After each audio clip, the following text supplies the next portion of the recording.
படிங்க. சோளம், சோறு,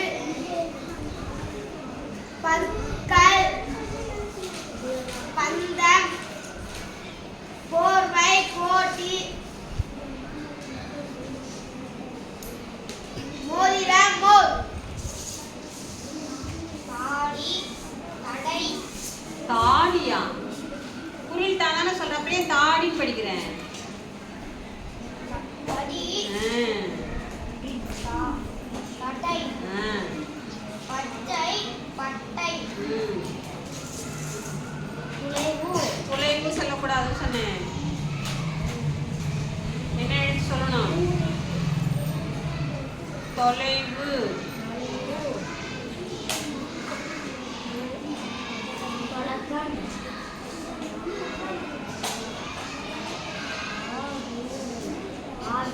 அறுவை. ஆறு படிச்சுட்டு ஆறுவைன்னு சொல்றீங்கப்பா. அறுவை.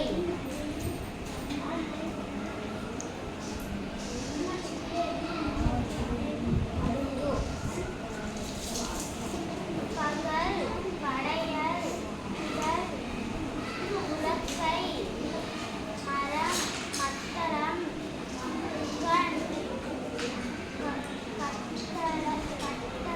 கட்டகம். நீங்க ஒரு எழுத்தை மட்டும் கண்டுபிடிச்சிட்டோம்னா நம்ம ரெண்டு சொற்களை இதில் தெரிஞ்சுக்கலாம். அதுக்காக தான் இந்த செயல்பாடு.